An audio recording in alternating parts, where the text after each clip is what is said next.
পুষ্পেন্দ্ৰ বাইদেউ ক'ব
মানুহ আমাৰ ফিল্ডত 12টা মানুহ আছে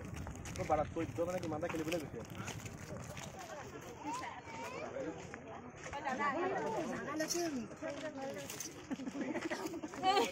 এতিয়াহে এটা চবতে দেখিম ফেচবুকত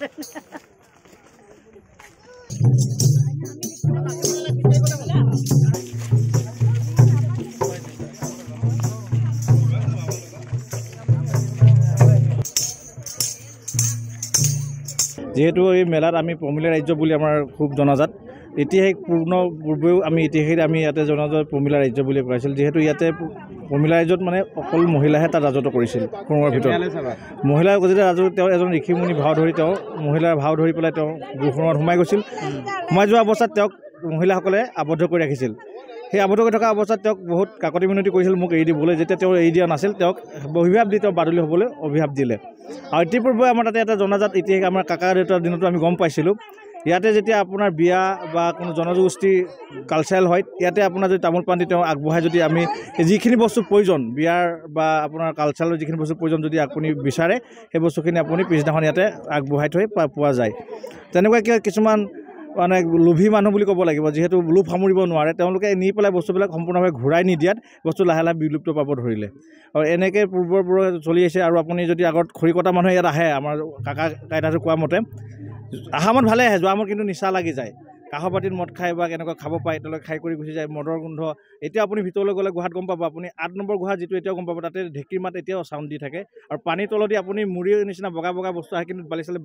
বালিটো কেতিয়াও পানীত উপঙি নাথাকে তলতে থাকে কিন্তু আপুনি বালি তাত উপঙি থকা পোৱা যাওক তেতিয়া কিছুমান ইয়াৰ ভিত্তি পোৱা গৈছে এতিয়ালৈকে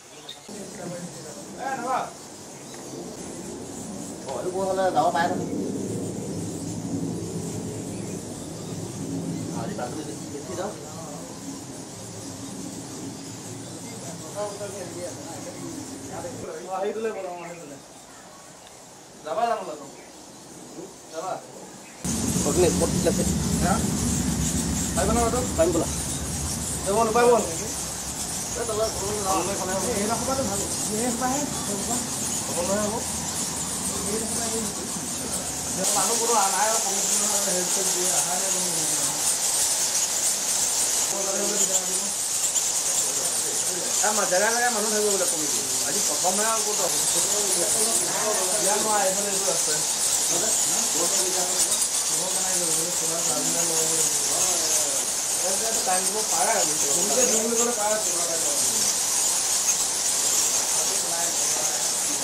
প্ৰতি বছৰে ইয়াত উদযাপন কৰোঁ মই আজি কণ্টিনিউৱাছলি লাষ্ট 5 বছৰৰ পৰা আহিয়ে থাকোঁ আৰু এই মেলাখনৰ চবতকৈ ডাঙৰ কথা হ'ল কি আমাৰ গোটেই ওচৰৰ পাজৰৰ যিমান জনজাতীয় গাঁওসমূহ আছে